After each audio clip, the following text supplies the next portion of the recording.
dire di tutto e poi questa non è politica per le poltrone. Questa non è politica, cioè stiamo assistendo veramente a un teatrino e ad una farsa. No, guarda, è una roba avvilente. Io credo che il cittadino che al di fuori di queste cose qui dica, ma io stesso sono abbastanza sconvolto, perché dico, ma caspita, ma se tu una persona l'hai odiata, gliene hai dette di cotte e di crude, eccetera, adesso ti metti assieme, cioè hai detto che era il partito di Bibbiano, hai detto che c'hai mille inquisiti indagati, che Michael condannati, di tutto, eccetera, eccetera, e adesso ti metti assieme, c'è veramente una roba che è surreale. Sì, non ha una giustificazione e, come dice Matteo Salvini, ha veramente vinto il partito della poltrona, perché si capisce che comunque questa alleanza è solo fatta per quello, cioè non vi sono altre motivazioni, non è per il bene dell'Italia, perché il bene dell'Italia era andare a Zuto. Sì, assolutamente, sono assolutamente convinto. Se mettessero che nei prossimi 3 anni e mezzo tutti i parlamentari prendono 1.000 euro al mese, sono sicuro che ci sarebbe le dimissioni di massa, cioè tornerebbe gli ideali. C'è una cosa veramente che è surreale. Sì, assolutamente. Leggevo del problema delle commissioni questa mattina, o ieri c'era un articolo sul giornale che diceva sarà una convivenza molto difficile tra Lega, PD e 5 Stelle, perché la maggior parte delle presidenze delle commissioni, vicepresidente, hanno comunque una forte componente del nostro partito, della Lega. Sì, questo come sì, ci però riuscirà Alberto anche solo in commissione finanze? Ci sono dei regolamenti, non sarà comunque possibile fare un ostruzionismo diciamo forte oltre certi livelli, quindi da quel punto di vista certo lo si farà il possibile per fare un'opposizione soprattutto nel merito delle cose, perché qui c'è un'idea di Italia, di Europa completamente diverse, cioè tu hai detto giustamente prima, abbiamo già un accordo, ma se si ragiona a Conte che dice la Merkel contro Salvini, poi la votazione della von der Leyen, cioè ma veramente è una roba che è tutta, cioè a posteriori si capisce che è una roba tutta organizzata. Certo, costruita a tavolino. E dove peraltro i 5 Stelle sono stati anche loro utilizzati, perché lì le due diciamo persone che stanno dietro, anzi più di due, comunque io direi che lì il grosso l'ha fatto Conte e l'ha fatto Renzi e Fico, quindi tutti gli altri sono stati utilizzati, quindi, e verranno ancora di più utilizzati nel futuro, trattati malissime, dove gli ideali, l'etica, la correttezza se n'è andata sotto i piedi, e così sarà il futuro di questo paese, dove l'Europa, cioè si capisce veramente che siamo a sovranità limitata, e quindi quando Salvini diceva contro l'Europa e dice contro l'Europa, ma assolutamente vero, non vero, stravero, perché veramente ci tengono in mano, e questo governo, se nascerà, io mi auguro ancora che non nasca, sicuramente sarà come la Grecia, cioè stritolato dalle norme europee. Non ci sarà più autonomia in niente. Vabbè, ma quando comunque sono usciti i 5 punti del segretario Zingaretti, che in 2 in particolare parlò dell'Europa e dell'immigrazione, erano in completa antitesi a quello che il governo aveva fatto in 14 mesi, quindi già si doveva capire che non c'erano le premesse per un accordo reale. A loro interessa mantenere il posto lì, cioè tutto lì la questione. E poi Zingaretti, persona, cioè gli hanno già dato lo sfratto, cioè lui non ha chiaro che fare il governo con i 5 Stelle vuol dire legarsi mani e piedi a Renzi, ma io lo posso scrivere da qui ai prossimi 3 anni e mezzo, se dureranno faranno possibile sicuramente per durare, ma sicuramente Renzi si ripiglia il suo partito, non se ne fa un altro, se lo ripiglia. Certo. E Zingaretti c'ha già l'avviso di sfratto, perché se fosse stato uno brillante e un leader diceva elezioni diceva, e si liberava dell'abbraccio mortale di Renzi. Invece sarebbe stato un atto di responsabilità e di grande coraggio, perché comunque sì, ma avrebbe soprattutto di politica vera, di politica degli ideali, cioè invece qui è la politica di gente che si è insultata, cioè è stratosferico quello che ha detto la Boschi, sono dei cialtroni, sono degli incapaci, però se no arriva Salvini, cioè ci rendiamo conto, cioè, ma io fossi uno dei 5 Stelle direi ma sei un incapace tu che voglio dire tra Banca Etruria e tutte le cose che sono successe, non un incapace a scrivere anche la modifica della Costituzione, perché se è stata bocciata perché era scritta in un modo assurdo, illeggibile, non da avvocato come la Boschi. Certo, ma poi se ci pensi, comunque il filo, diciamo, il comune denominatore è l'odio nei confronti di Matteo Salvini e della Lega, che pensandoci comunque è anche un odio nei confronti di alcuni italiani, tanti, che sostengono il nostro partito. Quindi vuol dire che tu sei contro anche alla volontà popolare.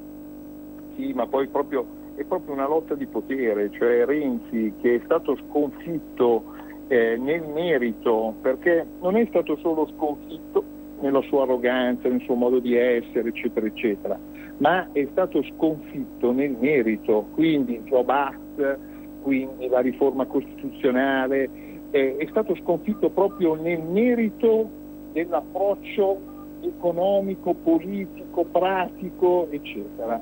E quindi esce dalla finestra per rientrare dalla porta o viceversa. Ecco, questo per dare l'idea che questa è veramente una manovra dove Conte e Fico hanno delle responsabilità enormi. Cioè, poi Conte che fino a qualche c'è uno mese che dedica fa... 2 giugno ai Rom, cioè voglio dire, ma per carità. Voglio dire, ma cosa c'entra? Cioè, qui non è un problema di razzismo o non razzismo, eccetera, eccetera. È che 2 giugno cosa c'entra dedicare il 2 giugno ai Rom? Cioè, ma no. veramente. Vabbè, Conte ha dato dimostrazione di essere l'uomo un po' per tutte le stagioni a questo punto, quindi diciamo che non ha una grande... secondo me non ha una grande credibilità ormai per gli italiani, anche se sembra che abbia un indice di gradimento altissimo, ma i sondaggi sappiamo sempre insomma come vengono gestiti. È una persona che si è comportata malissimo, che ha giocato una partita tutta sua, per ora gli è andata bene, però quando ti comporti male nella vita poi alla lunga paghi. E lui si è comportato molto molto male, perché lavorava da mesi a questa ipotesi, quindi ha fatto di tutto per tenere, anche se vogliamo lontano dal dialogo, la Lega e i 5 Stelle, cioè ha veramente lavorato non per il paese ma per se stesso, e quando lavori in politica per te stesso sicuramente alla lunga pagherà. Assolutamente. Abbiamo una telefonata in linea, sentiamo chi c'è con noi. Pronto? Il nostro amico è caduto, ha lasciato non ha atteso, insomma, lo invitiamo a richiamare. Ok, niente, è caduta la linea, avevamo qualche telefonata ma la riprendiamo più tardi. Quindi Alberto, insomma, come andrà a finire? Secondo te avranno i numeri io spero al Senato? che ci siano dei sussulti di correttezza, dei sussulti di consenso. Diciamo, sì, bravissima, e che quindi quello che per esempio sta dicendo Paragone, che è una cosa veramente, cioè, che Paragone è di 5 Stelle, cioè io condivido perfettamente quello che dice, cioè non si può essere fino al giorno prima contro e adesso essere a favore, cioè l'hanno capito tutti che la motivazione è una motivazione di rimanere in Parlamento e prendere uno stipendio, questo non va bene, cioè allontana i cittadini dalla politica, loro che erano per il Baffa, erano per la politica, non deve essere interesse. Sì, gira questo bellissimo video che ho ripreso anche l'altro giorno di Di Maio e Toninelli sull'aereo di Renzi, che dicono abbiamo mandato a casa il potere dell'arroganza. Perfetto, adesso sono andati a spasso con Renzi, vanno a spasso con Renzi, prenderanno i voti di Renzi, cioè voglio dire, ma veramente, cioè, è una cosa veramente surreale, proprio surreale. Cioè, è incredibile come cioè, si possa fare tutto, cioè c'è un degrado il suo contrario terribile, c'è un degrado veramente terribile. Ma quando si andrà a votare? Perché lui comunque, il presidente Conte, se non sbaglio, Conte ha 5 giorni di tempo, Mattarella gli ha dato 5 giorni di tempo per creare questo, per formare la settimana, sarà la prossima settimana, forse la fine della prossima settimana, poi devono fare i ministri, sono ancora lì che lottano per chi fare il ministro, poi all'interno stesso dei 5 Stelle, perché noi conosciamo, ci sono delle lotte intestine tra i vari viceministri, i sottosegretari, persone che non si stimano, si odiano ma staranno assieme, cioè veramente una roba surreale. Quanto potranno mai durare? Devo dire che viceversa che noi della Lega siamo granitici dietro il nostro leader, quindi che secondo noi ha fatto una scelta giusta perché ha guardato la politica vera, che è quella degli ideali, e che vuole, qualsiasi leghista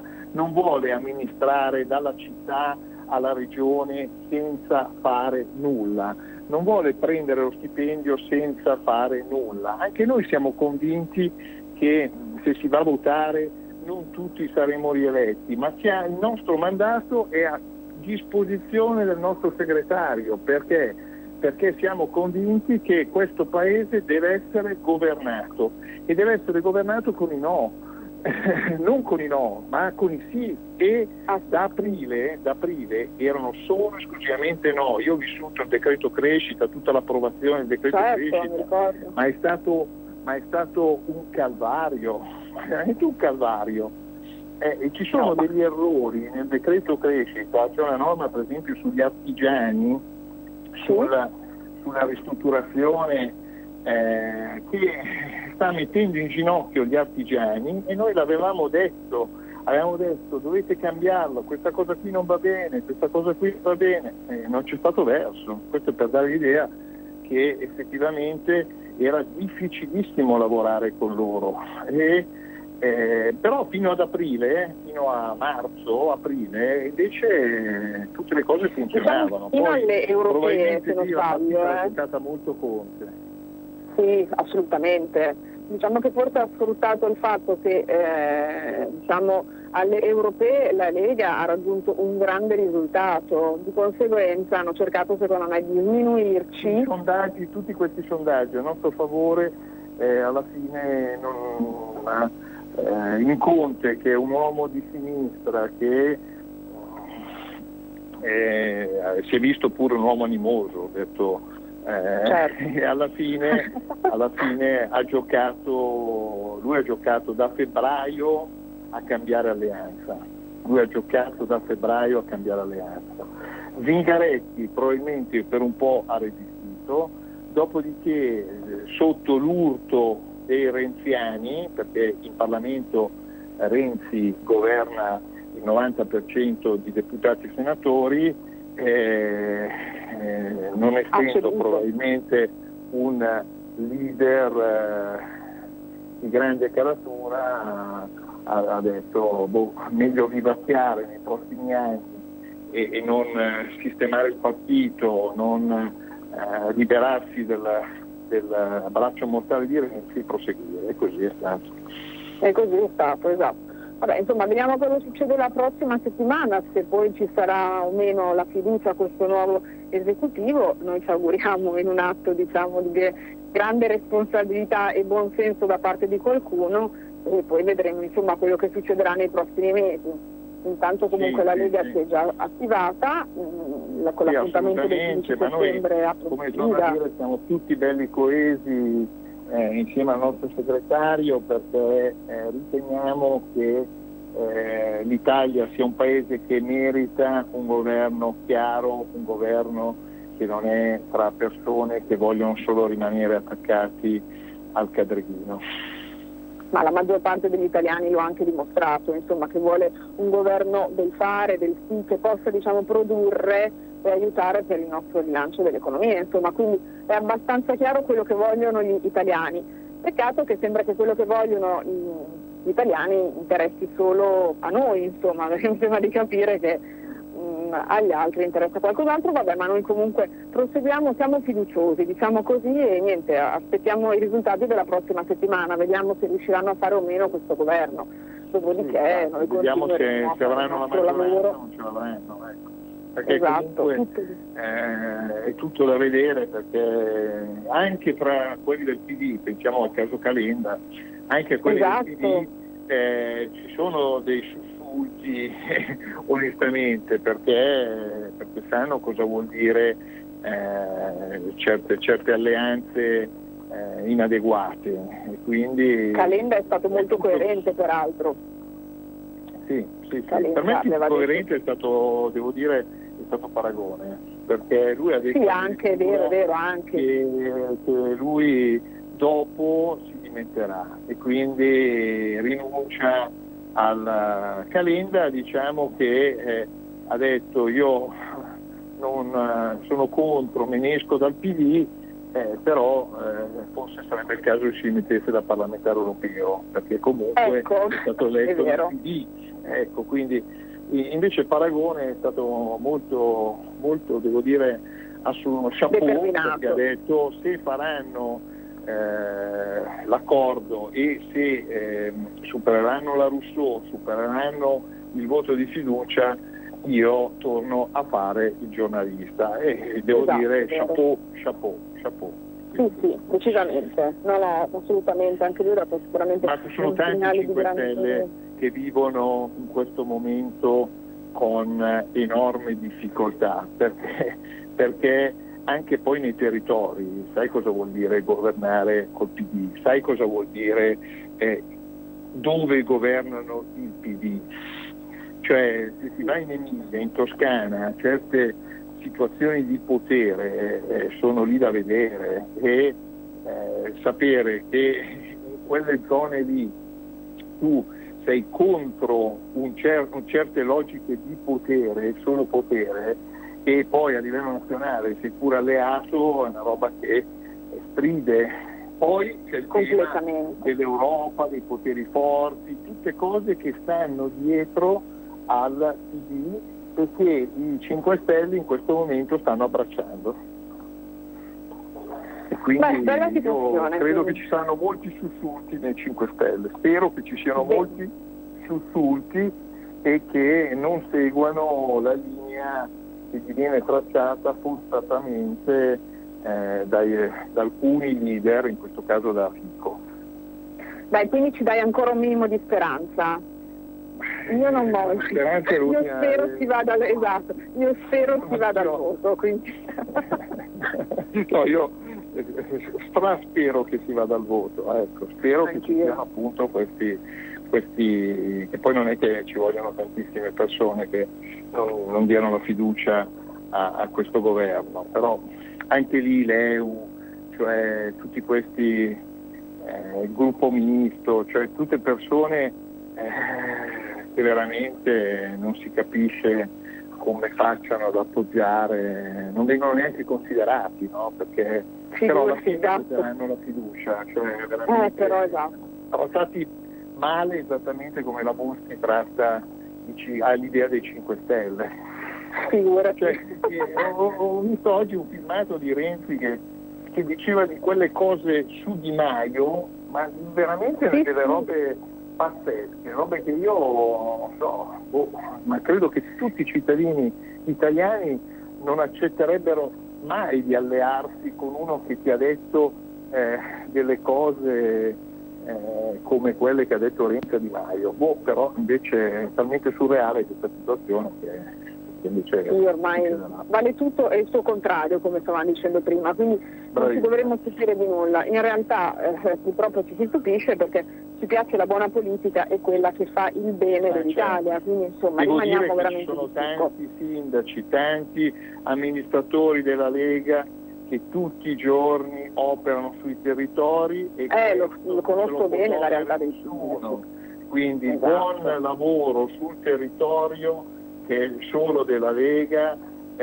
io dico che non ce lo toglie assolutamente nessuno e quindi continueremo, lavoreremo sempre di più sul territorio e sempre di più per far vedere che se si è corretti anche nella politica paga e le città migliorano. Speriamo. Alberto, io ti ringrazio tantissimo perché sei sempre molto chiaro e ci dai sempre tanti spunti di riflessione, speriamo bene. Incrociamo le dita e intanto viva la Lega e viva Matteo. Sempre, assolutamente. Grazie Sindaco, ti abbraccio e ti auguro un buon fine settimana. Grazie, un saluto a tutti gli ascoltatori. Certamente, grazie.